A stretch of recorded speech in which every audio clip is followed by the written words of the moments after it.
CRIF presenta la entrevista en línea con William Meléndez.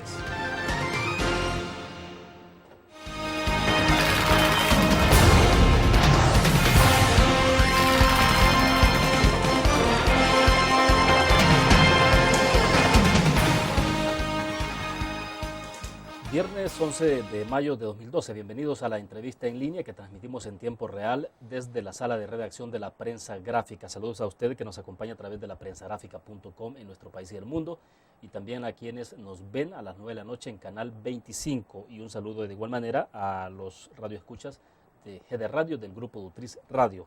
Hablaremos este viernes, para cerrar la semana, de varios temas de institucionalidad, de controversia entre poderes, y en esto algunas resoluciones de la Sala de lo Constitucional pendientes sobre elección de funcionarios, incluso del nombramiento de otros relacionados al Ministerio de Justicia y Seguridad. Para hablar de estos temas nos acompaña en nuestros estudios el doctor Francisco Bertrand Galindo, abogado constitucionalista en nuestro país. Doctor, qué gusto tenerlo nuevamente. Cuánto gusto, William. Bienvenido. Un placer. Bueno, hablemos de un tema bastante denso que ha ocupado mucha reflexión, doctor, en los últimos, el último mes prácticamente, que tiene que ver con esa elección que hizo la Asamblea Legislativa de Magistrados a la Corte Suprema de Justicia, porque ahora resulta que en un momento determinado, dicen algunos, podríamos estar presenciando el hecho de que ahora puedan haber 6 magistrados en la Sala de lo Constitucional. Hablemos un poco de eso, explíquenos un poco la visión que tiene usted sobre esa controversia. Bueno, lo que sucede es que creo que la gente en la Asamblea, los que estaban redactando los acuerdos, un poco intencionalmente crearon ciertas ambigüedades y ciertos vacíos que vienen desde la elección anterior. Toda esta discusión arranca porque la Constitución dice que los magistrados son electos por 9 años y que cada 3 años se elige el presidente de la Sala de lo Constitucional, que a su vez es el presidente del órgano judicial. Entonces resulta que cuando eligen al doctor Belarmino Jaime como presidente, lo nombran por 3 años. Pero no quedó constancia en ningún acuerdo que lo nombraran por 9 años como magistrado. Entonces, con uso de leguleyadas, porque no se le puede llamar de otra manera, se han agarrado de que la Asamblea lo nombró solo por 3 años y no por 9, y que en consecuencia bastaba cambiar de presidente para entender que ya estaba destituido. Doctor, pero de manera tácita el decreto no dice... El decreto no dice nada de eso, simplemente dice que se nombran los nuevos magistrados, se nombra el nuevo magistrado de la Sala de lo Constitucional, el doctor Bonilla, y que él se le nombra como presidente de la Sala. No se menciona nada sobre el doctor Jaime, y luego se juramenta a otro colega como miembro de la Sala. Entonces, no se dice que quitan al doctor Jaime, sí se nombra 2 magistrados nuevos en la Sala, entonces diera la sensación que hay 6. Claro. Pero yo creo que entendido como deben ser las cosas, el objetivo era mover al doctor Jaime de la Sala de lo Constitucional a cualquiera de las otras salas, porque esa designación de las otras salas ya no es un tema del Congreso. Entonces, simplemente ellos entendieron que lo separaban y lo pasaban a los otros.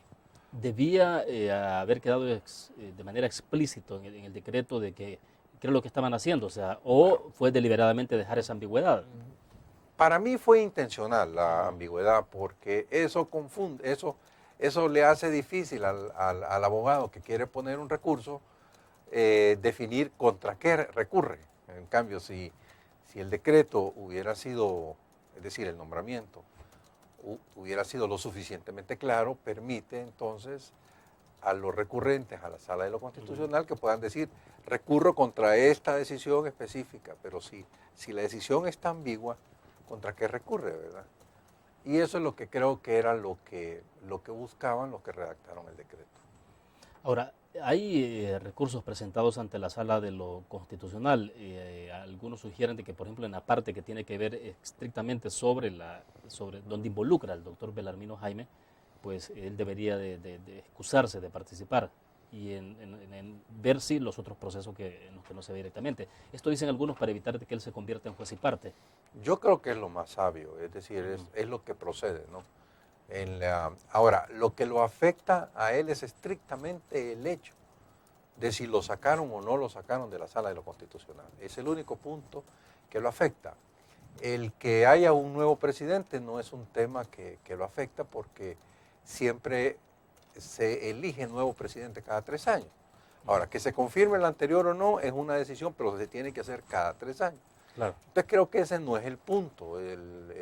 Nadie le ha garantizado al doctor y él no puede estar pidiendo más cosas que la Constitución misma le otorga, y eran 3 años de presidente. Ya si el Congreso lo reelige, pues hombre, bienvenido, ¿verdad? Entonces yo creo que esa parte está fuera de la discusión. Lo que está en discusión es si el Congreso tenía la facultad de haberlo nombrado en la Sala de lo Constitucional y después moverlo para otro. Ahí hay varias teorías. ¿Cuál es de esas teorías, cuál es la que usted le observa más validez de acuerdo a su análisis jurídico? Bueno, para mí una separación de la Sala de lo Constitucional por la misma mayoría que lo eligió hace mucho más sentido que moverlo por una mayoría simple. Sin embargo, está esta famosa discusión de los derechos adquiridos, es decir, de alguna manera cuando se le nombra a un funcionario en un puesto durante 9 años, él tiene por Constitución garantizado que durante esos 9 años va a tener ese cargo y no otro cargo.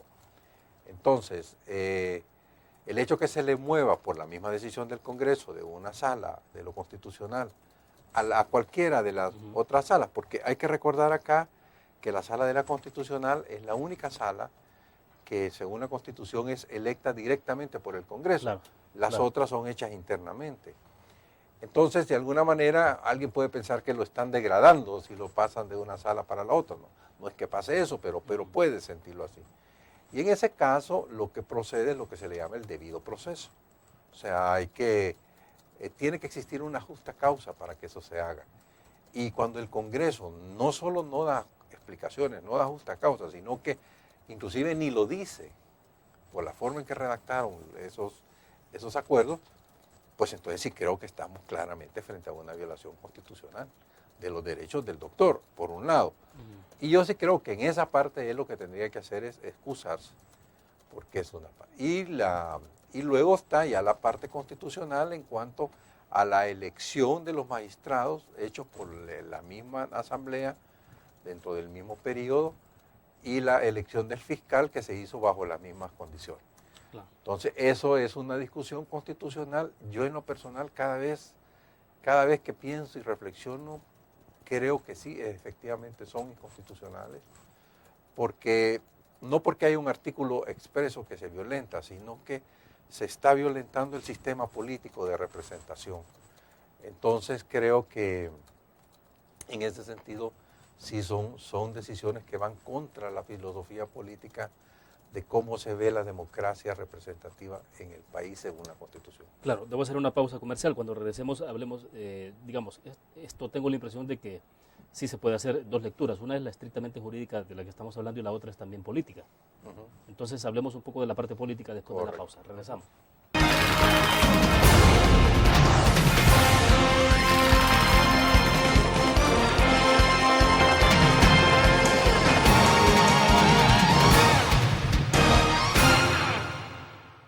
¿Qué te parece si este año descubres nuevos destinos? Alcanzas tus metas. Manejas nuevos triunfos sin más preocupaciones. Cuenta con nosotros para lograr todas tus aspiraciones. Los créditos del Agrícola te acompañan para que puedas crecer hasta donde te lo has propuesto. Solicítalos al 2210-9800 en bancoagricola.com o en agencias. Banco Agrícola.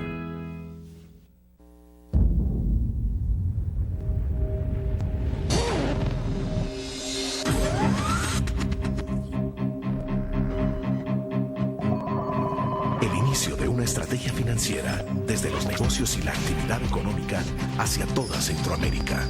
El Economista Regional una revista especializada donde encuentras el panorama empresarial y los principales movimientos financieros. El Economista, el modelo regional de información económica.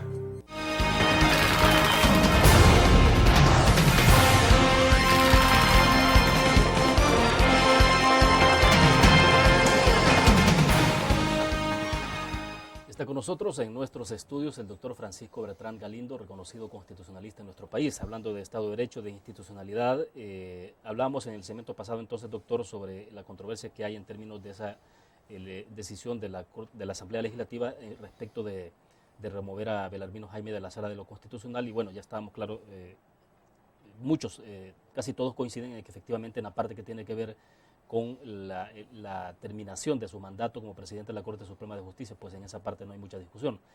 Entonces, hacíamos una reflexión jurídica en el segmento pasado y me gustaría que habláramos un poco en términos políticos, porque esto creo yo que es imposible hacer la valoración política de qué es lo que está pasando, por qué, por ejemplo, la Asamblea Legislativa, algunos diputados entonces o partidos políticos han tenido una reacción de ese tipo en contra de la Corte Suprema de Justicia. Bueno, fundamentalmente creo que esto tiene que ver con una especie de como de venganza política, ¿no? Es cuando se dio la sentencia que declaraba que los partidos no eran la única vía para llegar a ser candidatos, aquella famosa sentencia de los independientes. Yo me acuerdo que escribí un artículo y dije, hombre, estos magistrados son valientes porque la sentencia lo que va es directamente contra los que los eligieron a ellos. Es muy seguro, dije yo en aquella época, que vamos a tener presidente solo para 3 años en el órgano judicial. Y era obvio, es decir, una factura de ese nivel se la iban a cobrar. ¿Y quiénes se la iban a cobrar? Obviamente los partidos que se han sentido perjudicados. ¿Cuáles son ellos? El PCN, que lo disolvieron, el PDC, que lo disolvieron y que buena parte de los resultados que han tenido son derivados del hecho de que tuvieron que ir a pelear con nuevos nombres y con menos recursos. Claro. Entonces, por eso el PCN siente que le han bajado a la mitad sus diputados y el PDC siente que lo han dejado con uno y todo eso, ¿por qué? Porque fue un tema en contra de ellos. Por el otro lado, la parte del frente siente que esa resolución, no la primera, sino la que dieron después, sobre que se votara por cara, ellos lo sintieron como una amenaza directa contra ellos por su estructura cupular que tienen, en el sentido de que la gente o es del partido o es del partido. Es decir, el partido es el que representa al pueblo y en ese sentido la dirección del partido es quien decide cómo tienen que ir. Entonces, eso de que les abrieran la oportunidad a que fuera el ciudadano el que se metiera dentro del partido era algo que los tenía realmente complicados. Y claro, todas esas facturas se pagan, pues, y entonces políticamente lo que ellos hicieron fue eso. Además, estaba dando la coyuntura fundamental y era que Gana todavía mantenía la fuerza necesaria para poder hacer la mayoría calificada. Hay que recordar que cuando Arena se divide, después de perder las elecciones presidenciales, Arena pierde su capacidad de control del voto calificado, porque claro, virtualmente se queda con 12, o algo así, que no le daba ningún control. Con los resultados de las elecciones, Arena se reposiciona siempre con el control de la mayoría calificada, y entonces el Frente sabía que si no elegían en esta vez, iban a verse obligados a negociar con Arena. Y eso les hacía que los perfiles de los candidatos electos iban a tener otros perfiles diferentes de los que ellos buscaban. Entonces creo que prefirieron negociar perfiles con Gana y no con Arena. Creo que fundamentalmente fue lo que pasó.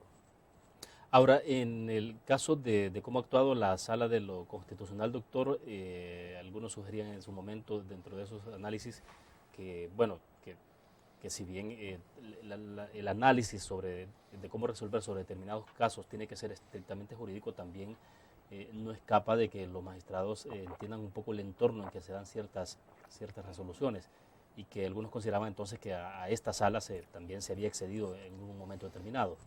¿Pudo haber ocurrido un poco de exceso de parte de la sala? Yo coincido con ese enfoque, es decir, creo que la sala en algunas ocasiones, a mi gusto, pero es un tema bastante personal, sí creo que la interpretación llegó más allá de lo que debía llegar. Por ejemplo, cuando pasaron por arriba del 85, que me pareció que ahí se estaba excediendo la sala. Igual algunas otras resoluciones donde daba la sensación que legislaban. Y yo creo que ese tipo de cosas fue lo que generó aquel conflicto famoso del 743, que era cuando los diputados empezaron a sentir que la sala estaba legislando vía judicial.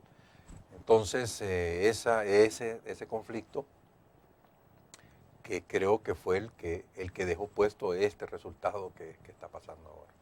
Hay una parte que me interesa y lo veríamos después de la pausa, doctor, porque el debate también se plantea en términos de la legalidad o legitimidad de esta sala, de cómo fue electa, y se está hablando de incluso retroceder hasta 2006. ¿Qué puede pasar en un escenario como ese? Vamos a una pequeña pausa, volvemos.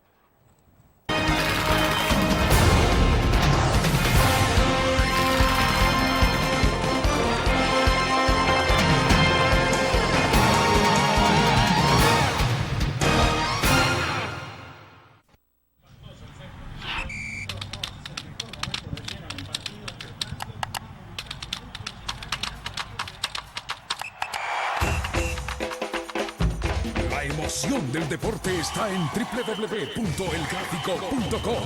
Ingresa al nuevo escenario deportivo y descubrí toda la pasión del deporte. Fotos, videos, fichas y resultados de las mejores ligas del mundo. Elgráfico.com. Conectados por deporte. Blur. La revista más innovadora y moderna de todos los tiempos. Única en su estilo, creativa. Un espacio exclusivo y reservado de entretenimiento y diversión, llevada al máximo. Blur. Time Out, Movie, lo mejor de la cartelera. Art. Shopping, la guía de la moda. Go, viajes cortos fuera de la ciudad. Blur.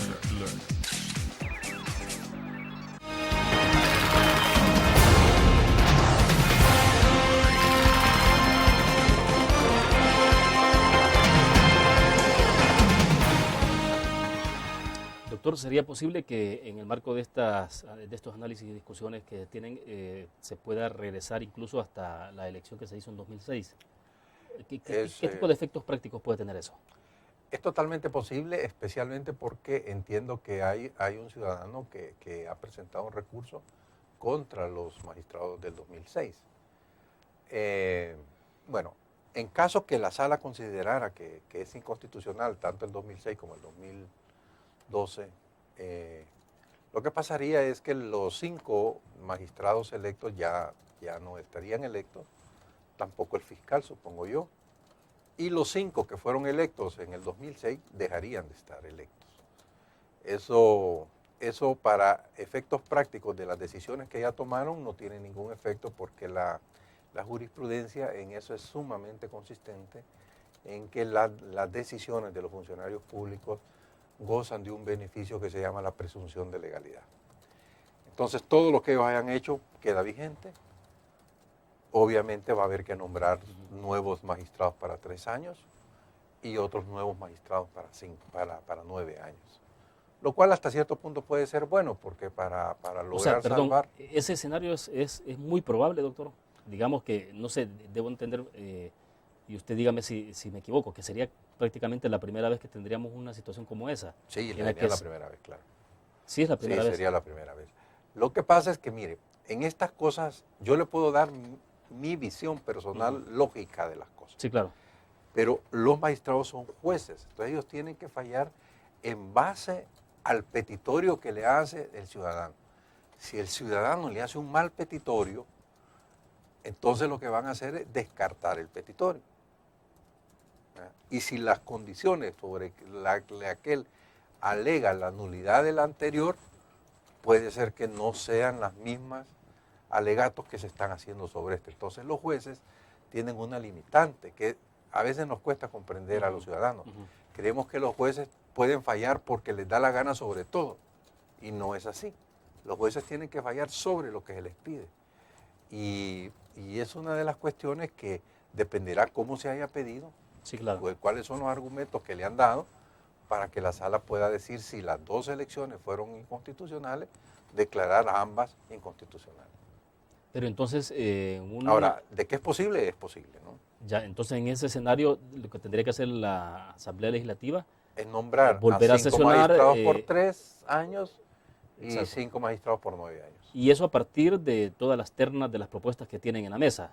Es decir, prácticamente sería volver a cero hasta la parte que tiene que ver de las propuestas que les han llegado. No sé cómo lo van a hacer. Esa ya parte operativa tiene que ver un poco con la sugerencia que le dé la sala, porque esto es inédito. El tema de los 3 Sí, interesante. magistrados para Sí. 3 años, los 5 magistrados para 3 años, es inédito, lo cual implicaría un procedimiento inédito. Para mí, no creo que baste las 30 personas que ya eran consideradas, los 30 colegas que estaban siendo considerados.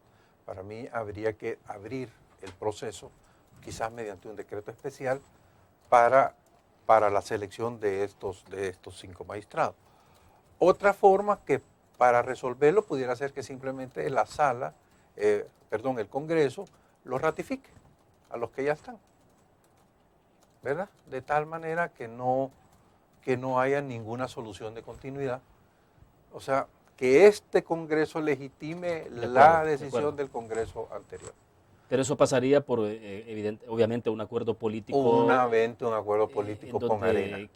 Sí, con Arena. Con Arena, O sea, fundamentalmente, no hay para porque es con quien tienen que hacer la mayoría en este momento.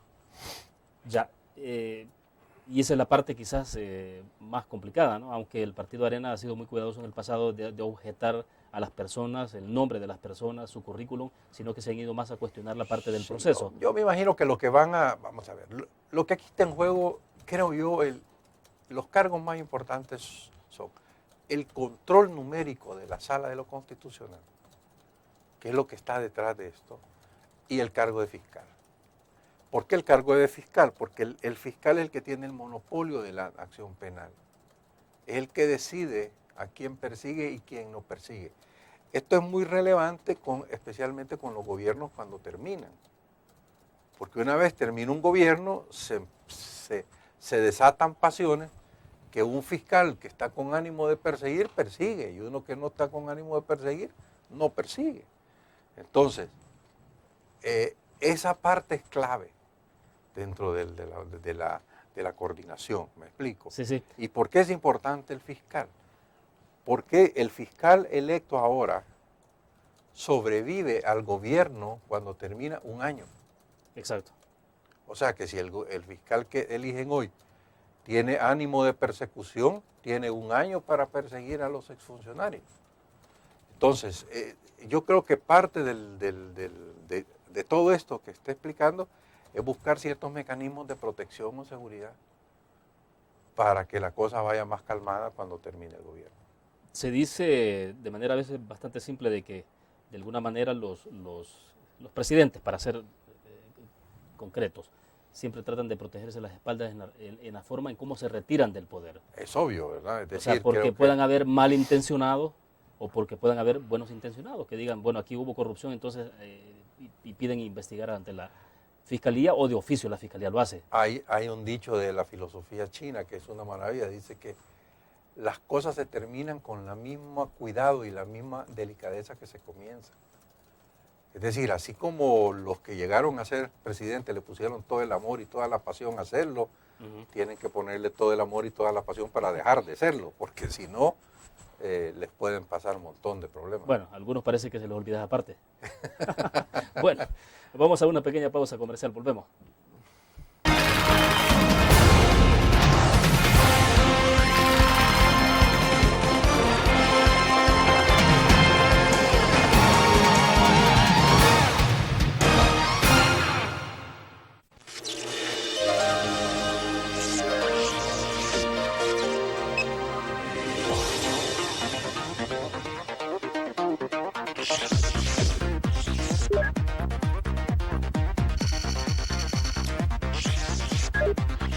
Estimulamos tus sentidos para que leas, veas, escuches e interactúes con la verdad.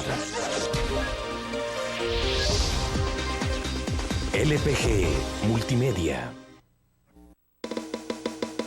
Tu periódico es dinero, porque ahora puedes pagar con la prensa gráfica. Busca y recorta en tu periódico el dinero, que podrás canjear en los establecimientos de nuestros aliados. Encontrarás uno cada día. Compra con la prensa gráfica y encuentra una buena noticia para tu bolsillo. Con la prensa gráfica lo compras. Con la prensa gráfica lo pagas. La prensa gráfica. Noticias de verdad.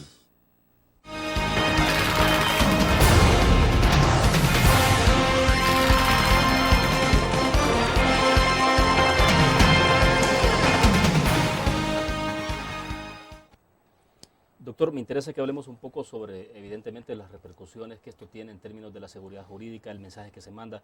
Bueno, somos uno de los países del continente que menos crecerá en términos económicos, el mensaje que se manda hacia afuera, con este tipo de hechos, estas controversias, que debo entender en una democracia también deben de ser normales, o sea, tampoco habría que asustarnos demasiado. Sí. Pero bueno, antes de que lleguemos a esa parte, hay un punto que no lo hemos abordado y me gustaría que usted nos diera su análisis, y es en el caso concreto de lo que se está planteando sobre el nombramiento del caso del ministro de Justicia y Seguridad, David Munguía Payés, y del director de la Policía Nacional Civil, el general Salinas.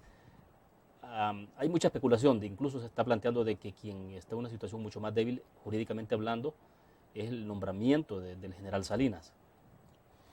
¿Qué hay de esto? Vamos a ver. En el caso del ministro, el ministro es un funcionario político, es un miembro del presidente, y la Constitución no habla de que va a existir un ministro de seguridad. O sea, no está concebido el marco constitucional para que por obligación haya un ministro de seguridad. Habla de que va a haber un encargado de la policía, mejor dicho, un encargado del sector seguridad, así como hay un encargado de la inteligencia de Estado.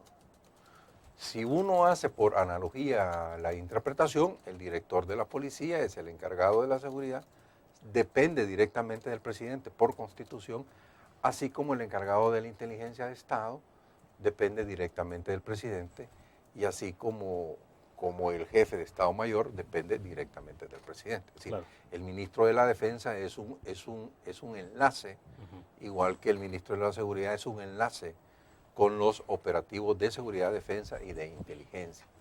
Haciendo un símil en este sentido, así como un civil puede ser ministro de la Defensa, no le veo por qué alguien de formación militar no pueda ser un ministro de seguridad. Lo que no puede ser es que la policía dependa del Ministerio de la Defensa. Eso la Constitución lo pone con mucha claridad. Ahora, el tema de si el director de la seguridad es alguien que sea autoridad civil y la condición de militar le quite la condición de autoridad civil, en el caso concreto del general, que dicho sea de paso, creo que es un hombre altamente profesional. Pero como esto no es discusión en cuanto a su mérito personal, sino su condición de profesión. No se discute el currículum de la persona. Así es. Entonces yo creo que, como digo, el ministro difícilmente creo que pueda ser declarado un nombramiento inconstitucional. Pero el director de policía, especialmente él por la coyuntura concreta, y es que él era el jefe de Estado Mayor, pasa a ser viceministro de Defensa, de alta, y pide la baja un día antes para pasar a la policía. El argumento de fondo que entiendo yo que están usando los que han recurrido contra el nombramiento de él es el principio de la Constitución que, por ejemplo, para ser presidente de la República, alguien que tenga rango militar tiene que haber estado de baja 3 años antes. O sea, que la Constitución considera que el militar, para tratar de hacer una especie de conversión a mente civil, necesita un periodo de tiempo. O sea, no es tan automático como que se cambie el chip o el cassette. Exactamente. En 24 horas. Esa es la presunción que está en discusión. Es decir, hasta qué punto alguien que venía de ser viceministro de la Defensa un día antes, de la noche a la mañana se juramenta porque se le da la baja y se juramenta como civil y tiene una mente civil. A ver, pero esa parte en términos tácitos está reglamentado, es decir... No, solo hay esa base de principio Toda la parte de la legislación militar es bastante clara. El militar de baja mantiene su condición de militar, así como el abogado retirado mantiene el grado de ser abogado, es decir, el médico es médico. pero ya no se le considera miembro de la carrera oficial, está como una especie como de reserva, lo pueden mandar a llamar de alta, como la discusión que son con el coronel Ochoa Pérez. Sí. Pero vaya, simplemente está de baja. O sea, no es civil en el sentido de nosotros porque él tiene una relación estructurada con el estamento militar, pero no es autoridad militar tampoco. Bueno, el caso de Ochoa Pérez realmente casa perfectamente con llevándolo a este otro extremo, ¿no? Claro, o sea, así es. Y es una decisión que el mismo presidente de la República tomó, es decir, lo declaró prácticamente de alta. ¿Ya? Lo dio de alta, correcto. Sí. O sea que eso sucede. Pero a mí hay gente que me dice, pero mira, ¿y por qué puede ser si han habido Meneses, por ejemplo, fue alguien que fue un oficial del ejército? Yo le digo, sí, fue un oficial del ejército y tiene su rango militar. Pero ha pasado dentro de la policía 20 años, es decir, ya su pensamiento, aunque debe tener obviamente una base militar, pero también ya tiene mucho de civil. Entonces yo creo que lo que está detrás de esto es en qué momento un militar deja de pensar como militar y tiene una relación con sus amigos dentro de la estructura militar como para asumir que hay una relación funcional, ¿verdad? No explícita, sino implícita con el estamento militar. Entonces esa es como la discusión. Realmente no hay ningún artículo expreso que se esté violando con eso. Creo que el presidente en eso tiene razón cuando él dice, mire, no hay ninguna prohibición expresa, ni hay un artículo expreso que me diga esto. Entonces, cuando se mencionan los acuerdos de paz no son base jurídica para que uno pueda tomar una decisión en ese sentido. Pero esta discusión filosófica sí nos puede llevar a una posición donde la sala puede decir, mire, aunque no haya un artículo, la verdad es que la interpretación correcta de este caso es así, así, así. Ahora, pero de eso, digamos, a que también el presidente diga de que prácticamente le están desbaratando su mejor equipo en materia de seguridad, o sea... Yo creo que una de dos, o el presidente no permite que lo asesoren o tienen asesores de comunicaciones muy malos. Porque ese ¿De tipo comunicaciones o en derecho? De comunicaciones, porque es un tema comunicacional. Que el presidente dé una declaración así, se interpreta como una amenaza a la sala de lo constitucional, ¿verdad? Entonces eso no le ayuda a la imagen institucional. Yo por lo menos de lo que conozco del presidente me parece que tiene mejor estilo para decir esas cosas. Entonces si las dice así, es o porque lo están asesorando mal o no se está dejando asesorar él en estas cosas. De acuerdo. Vamos a una pausa, regresamos con más.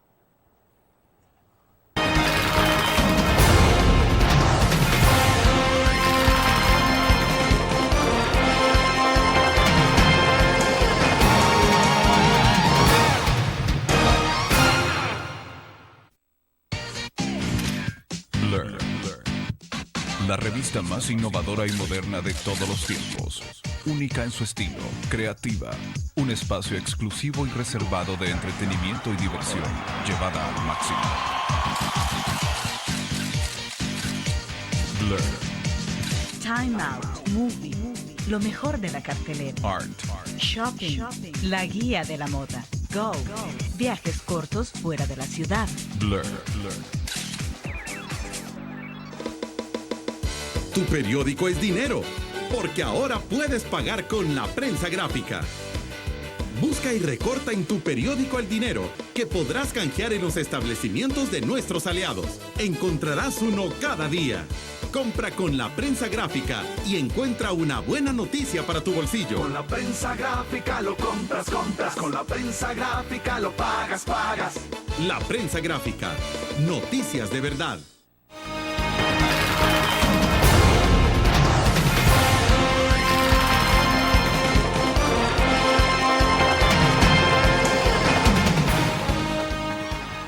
Doctor Bertrán Galindo, hay quienes se alarman o se asustan por todo esto que está pasando. Claro, hay discusiones en términos constitucionales inéditas planteadas, ¿no? Lo que ya hablábamos del caso de que pueda ocurrir un escenario muy probable de que esta Asamblea tenga que elegir nuevamente magistrados y también el fiscal general de la República.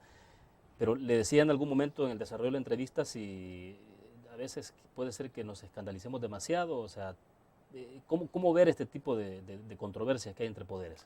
Yo lo veo como saludable. En lo personal, estoy muy agradado de la reacción ciudadana, que creo que es algo que ha cambiado en los últimos años, es algo que está dando una gran esperanza desde mi perspectiva. Entonces yo creo que son discusiones saludables, creo que la democracia está probándose constantemente y eso es bueno. En la medida que las soluciones también vayan siendo institucionales, pues la cosa va a ir mucho mejor, porque se están dejando principios sentados que van a ir siendo respetados en el futuro. Yo creo que esto no nos debería de preocupar y no creo que es un tema que para los inversionistas sea realmente un tema importante. Para mí creo que lo que realmente es importante es algo que ha venido pasando con este gobierno y creo que ha pasado con el gobierno pasado, menos, pero comenzó allí, es actitudes de funcionarios que irrespetan la ley, o sea, que se ponen por arriba de la ley. Y a mí esa parte creo que hace mucho más daño al país que la misma delincuencia, porque la delincuencia la resuelve poniendo guardias en sus empresas, le sale un poquito más caro, pero ahí estuvo. Pero que usted no tenga reglas, que se las respeten, ¿verdad? Ya la cosa se vuelve complicada. Por ejemplo, sé de una institución autónoma que ha recibido bienes, ¿verdad? Y en lugar de otorgar por lo menos los documentos formales, se empieza a inventar excusas para no pagar. Usted está debiendo como 25 millones a una cantidad de proveedores que los pobres andan viendo qué hacen, muchos de ellos van a terminar quebrados y claro, eso no da seguridad jurídica, ¿verdad? Por otro lado, se firman contratos con compañías internacionales que a la hora buena resulta que no se cumplen. Y entonces eso internacionalmente tiene un gran impacto. Y entonces se empiezan a que los proyectos grandes no funcionan. Por otro lado, tenemos muchos ministerios que pasan solo en estudios, en investigaciones, y aunque a mí me dio pena ver al secretario técnico decir que hay inversión, mencionando proyectitos chiquititos que sumados no hacen nada. Entonces, cuando realmente lo que está pasando es que el gobierno completo ha entrado en inanición. Entonces, esa falta de decisión, esa falta de capacidad de hacer, o de violentar contratos y que no haya medios para sentarse a negociar, eso creo yo hace mucho más daño que toda esta discusión política, porque esta discusión política es sabrosa para nosotros. Puede ser una cuestión más doméstica, o sea... Es doméstica, yo creo que a los inversionistas no les afecta, pero por ejemplo, que les cambien las reglas de cómo se liquidan ciertos impuestos y se las cambien de la noche para la mañana sin un debido proceso, eso afecta. Que le cambien las reglas de un contrato que usted firmó y que el caso que hemos hablado de los eléctricos, ¿verdad? Que con laudos y todo y no cumplo porque no me da la gana, eso afecta. Que tengamos parado proyectos importantes como la cuestión energética de Cutuco, el Chaparral, eso afecta, porque todos son discusiones contractuales. La Diego de Holguín, ¿cuánto tiempo pasó parada? Entonces, ese tipo de manejo irresponsable de los acuerdos con las entidades privadas es grave y eso se riega. Entonces, claro, los inversionistas empiezan y dicen, no, a este país hay que llegar sobreprotegido. Entonces empiezan a pedir un montón de cosas que la gente al final ya no la da. Y así como está el mundo de crisis, los países, me imagino que hay países que en lugar de ponerse tan exquisitos en algunas cosas, relajan algunas condiciones para atraer un inversionista. Lo que está pasando, por ejemplo, en Honduras. Mire, ¿qué hizo Colombia, por ejemplo, con la violencia que tenía? Y usted ve Colombia ahora un país con un desarrollo extraordinario. Sí, claro. ¿Qué hizo? Reglas de seguridad jurídica. Dio decretos específicos para obligarles a sus funcionarios que respetaran los acuerdos con las empresas privadas con los que se firmaban. Ese tipo de cosas apoyan mucho la seguridad jurídica. Reglas de que yo no te voy a cambiar las interpretaciones de los impuestos. O sea, reglas claras y definidas. Pero cuando las reglas se las inventa el funcionario que llega porque es el reyecito del lugar, ahí ya estamos en otra situación. Entonces, eso para mí le hace mucho daño al país, muchísimo daño. Más que toda esta otra cosa política. Y desafortunadamente parece que esa parte de la película no la entienden. Bien, okay. Vamos a otra pausa, regresamos con más.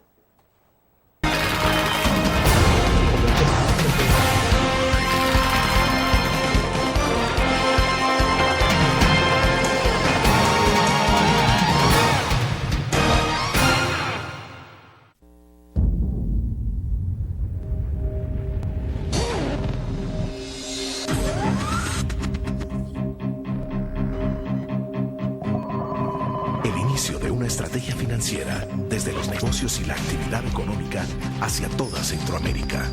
El Economista Regional, una revista especializada donde encuentras el panorama empresarial y los principales movimientos financieros. El Economista, el modelo regional de información económica.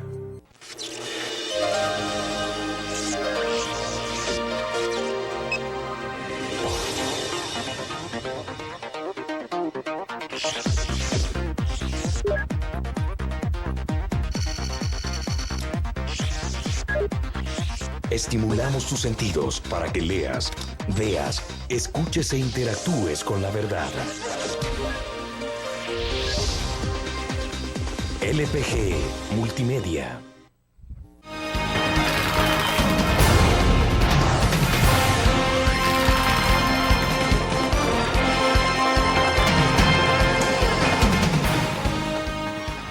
Doctor, cualquier inversionista que llega a X país, o sea, no solo a Salvador, a X país, me imagino que hace cálculos, bueno, primero hacen exploración de mercados y ese tipo de cosas, ¿no? Ven reglamentaciones, todo el marco jurídico, pero también piensan en proyección, porque bueno, vemos el caso de algunas inversiones que se han hecho en el país en donde se proyectan a recuperar la inversión para 5 o 10 años, pero eso requiere de mucha certidumbre, es de lo que estamos hablando. Sí, correcto. Es decir, cuando usted va a tomar una decisión de inversión, lo hace primero sabiendo que si cambian las reglas políticas del país, hay un mecanismo que lo protege a usted.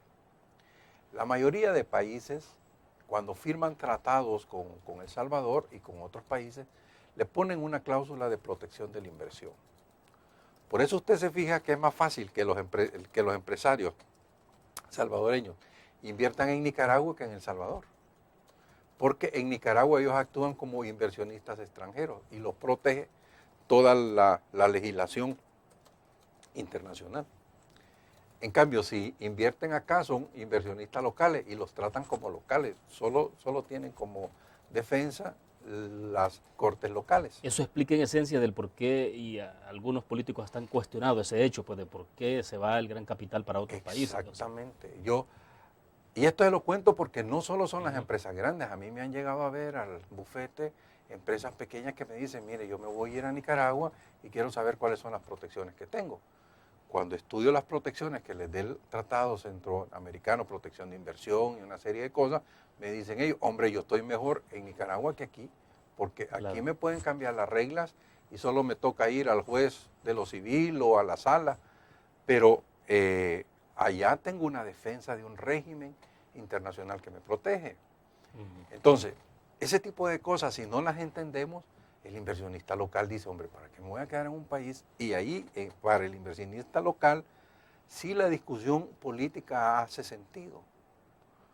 Porque si el régimen político del país cambia, él sabe que va a ser de los primeros que los pueden expropiar o que les pueden poner impuestos confiscatorios o les pueden hacer una serie de cosas donde ellos no tienen más defensa que los canales jurídicos locales. Y si por el otro lado los canales jurídicos locales están bajo el control de la ideología gobernante, entonces claro, el empresario dice, bueno, ¿y aquí qué estoy haciendo yo? Por eso ese tipo de ambiente, para él sí es relevante toda esta discusión. Bueno, no sé si el ejemplo lo podemos tratar en público. Bueno, en privado me decía usted, conoce el caso de una empresa. Sí, yo conozco el caso de una empresa que tenía que liquidar un impuesto, que él no era muy clara la ley, entonces pidió una interpretación al Ministerio de Hacienda. El ministerio hace como 10 años le dio una interpretación por escrito, interpretación que nunca se cambió, y ellos vinieron declarando sus impuestos según las instrucciones que le había dado el Ministerio de Hacienda. Hace un año, 2 años, ya con este gobierno, vienen y le llegan equipos auditores, ¿verdad? Y le empiezan a revisar y le dicen, mire, este impuesto está mal declarado. Entonces los señores de la empresa le dicen, pero mire, yo lo hice en función de esta nota que me hizo el ministerio. Ah, sí, pero esa nota no tiene ningún valor. Pero a mí nadie me la comunicó. Y yo he hecho las declaraciones en función de la interpretación que me hicieron ustedes. Ah, no, pero eso ya no vale, ahora son otras reglas. Pues sí, pero no me las han notificado, no me las han dicho. ¿Dónde está el debido proceso? Y esa parte tiene que ver mucho con la discrecionalidad. Claro, cuando yo le digo que los funcionarios se imponen sobre la ley, es porque están actuando como una especie de reyesitos, ¿verdad? Es decir, aquí se hace mi voluntad, no la voluntad de la ley. Entonces, claro, eso le hace daño. En este caso de este empleado son millones en un impuesto, que probablemente si las reglas hubieran sido claras desde el inicio, estuvieran pagados ya. Pero lo que molesta no es el monto, sino que le cambien las reglas. Entonces, ¿qué pasa cuando llegue otro gobierno distinto y le haga otra interpretación de la misma? Claro. ¿Dónde está el debido proceso? ¿Dónde está la seguridad jurídica? ¿Verdad? Ese es el punto. ¿Qué es lo que más urge entonces trabajar en este país? Digamos, si lo que se quiere es mejorar toda esta parte de la inversión y que el país pueda tener un poco más de crecimiento. Para mí, la parte de la institucionalidad enfocada en la seguridad jurídica, creo que es quizás lo más importante. Poner reglas claras, que los funcionarios se apeguen a la ley y que sepan que si se salen de cumplir la ley van a ir presos o se les van a meter demandas importantes para que la cuestión funcione mejor. Yo creo que en este tipo de cosas la claridad de las reglas es lo fundamental. En Honduras, por ejemplo, se ha hecho ya, poco lo conocemos, una especie de parque, hay una zona, un territorio dentro del territorio hondureño que prácticamente tiene todo un andamiaje legal totalmente distinto, que es favorable para el inversionista extranjero. O sea, hay varios modelos. Hay varios modelos que se pueden seguir, pero yo creo que en lo fundamental lo que la gente quiere es, si lo que usted quiere es capital golondrina, le puede dar regímenes laxos, ¿verdad? Entonces, lo que tiene es maquila, ese tipo de cosas de industria liviana, que si le cambian las reglas, agarran la máquina o se las dejan tiradas y se van para otro país. Pero si lo que usted quiere tener es industria tecnológica, por ejemplo, si lo que usted quiere tener es industria pesada, gente que le produzca de verdad, que genere mucho empleo, esas son inversiones de 30, 40 años. Para eso, un inversionista tiene que tener garantía de que en los siguientes 40 años no le van a cambiar las reglas. ¿Cómo logra darle certidumbre? Porque cambio de gobierno habrá, digamos, evidente. A la vuelta de 5 años usted tendrá un cambio de gobierno, tendrá un cambio de partido político. Entonces, ¿cómo tener esa certidumbre? Yo creo que el tema fundamental plazo? Son dos cosas. Uno, el fortalecimiento institucional. Y creo que en la medida que esté pasando lo que está pasando y se vayan dando soluciones institucionales, como esta discusión de la sala con el Congreso, y se vaya imponiendo la independencia del órgano judicial, son elementos fundamentales de la institucionalidad. El hecho que tengamos un fiscal que haga lo que tenga que hacer, que no haya impunidad en estas cosas, le da fortaleza a la institucionalidad. Y por otro lado, el gobierno pudiera pedir que se den reglas jurídicas de seguridad jurídica, como creo que se le comenté en Colombia. En Colombia lo que se hizo fue dar reglas específicas de cómo se iban a manejar en el futuro las interpretaciones de las reglas de impuestos, las interpretaciones de las leyes ambientales y todas las regulaciones se les creaba un marco de seguridad.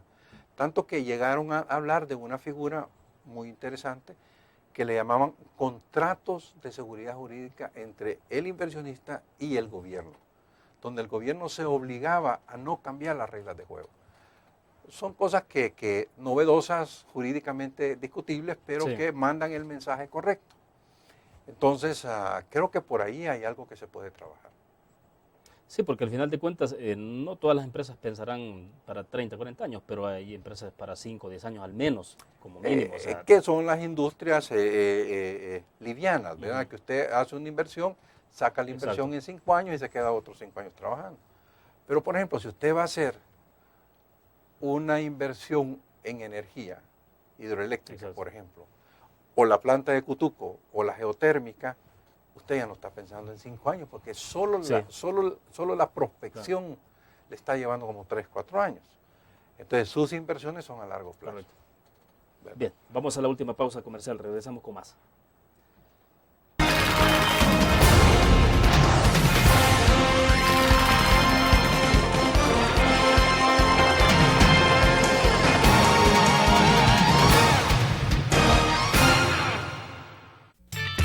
parece si este año descubres nuevos destinos? Alcanzas tus metas. Manejas nuevos triunfos sin más preocupaciones. Cuenta con nosotros para lograr todas tus aspiraciones. Los créditos de la Agrícola te acompañan para que puedas crecer hasta donde te lo has propuesto. Solicítalos al 2210-9800 en bancoagrícola.com o en agencias. Banco Agrícola.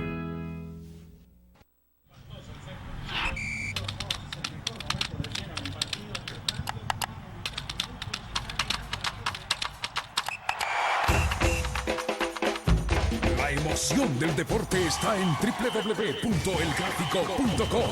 Ingresa al nuevo escenario deportivo y descubrí toda la pasión del deporte. Fotos, videos, fichas y resultados de las mejores ligas del mundo. Elgráfico.com. Conectados por deporte.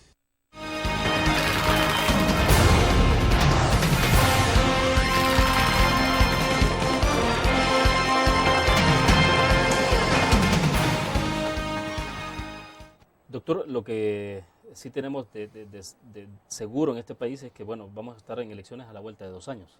Elección presidencial de 2014, 2015, y los escenarios siempre en momentos preelectorales complican a veces aún más los panoramas. Pero ¿usted cree que en medio de esto es posible que pueda lograrse algo? Digo, o que los partidos políticos tal vez logren algunos acuerdos, como hacen a veces algunos acuerdos de entendimiento con el tema de la violencia y con otras cosas, pueda lograr algo, o la sociedad pueda sacarle algo a los partidos políticos que vaya más allá de lo que tenemos y eso de certidumbres. Yo creo que aquí depende mucho el rol del presidente, porque el presidente ya está comenzando una fase en la que él va a tener cada vez menos mando en la parte cotidiana, ¿verdad? Es decir, obviamente con esa discusión con su propio partido, él se va a ir quedando sin soporte cada vez más. Y en la medida que hayan ya candidatos definidos, pues con mucho menos razón. Es decir, todo va a ir en función de la campaña y entonces ahí él va a perder. Pero esa es una forma de verlo. La otra manera es que él puede empezar a jugar un régimen, un rol, más que régimen, un rol de estadista suprapartidos, porque él tiene un legado que dejar, que no lo ha hecho. Entonces, si él pudiera, por ejemplo, profundizar el esfuerzo que está haciendo ahora, que ojalá no lo maneje como ha manejado otras cosas, más bien como una cuestión mediática, sino que este esfuerzo por el acuerdo nacional lo pudiera profundizar a nivel de partidos políticos, a nivel de las fuerzas, pero no en una lógica de voy a ver cómo le saco las castañas al fuego al general Munguía Payés por el tema de seguridad. No, cómo de verdad podemos llegar a un acuerdo nacional en un tema que es mucho más profundo, lo que estamos hablando, la parte de seguridad jurídica, la parte de sacar la seguridad pública de la agenda de los partidos políticos, llegar a acuerdos inclusive sobre metodológicos, hasta dónde la fuerza represiva policial debe realmente ser represiva, cuando no, cuál es el esfuerzo real que la sociedad va a hacer por el empleo, no por el empleo de rehabilitación de los delincuentes, ese es un eje, pero en general el empleo, ¿qué pasa con la persona también honrada que no tiene empleo? ¿Qué pasa con el joven que se gradúa y que no tiene empleo? Es decir, el fenómeno es el empleo, ¿verdad? Las oportunidades. Sí. Entonces, esa es una tarea pendiente del presidente. Él habló de una fábrica de empleos. La fábrica de empleos al final es una fábrica que tiene que crear la sociedad, pero él es el líder. Entonces creo que en la medida que él comprenda que ese poder del jefe de Estado en la cotidianeidad se le va a ir diluyendo, lo pueda usar y potenciar para construir un legado histórico fundamental. Yo creo que él tiene una tarea importante que jugar en esto. O sea, en medio de una circunstancia de que vienen elecciones, al menos tiene una ventaja, y es que él ya no va a competir para la Él ya no va a competir, no es del partido FMLN, según entiendo. Entonces él puede empezar a jugar un rol suprapartidos, ¿verdad? Como jefe de Estado. Bueno, perfecto, se nos agotó el tiempo. Doctor, le agradecemos infinitamente que haya estado con nosotros. Muchas Muy gracias. amable. Un placer. Que tenga un feliz fin de semana. Gracias. Bueno, terminamos de esta manera la entrevista en línea. Gracias a ustedes por su fiel sintonía. Que descansen el fin de semana.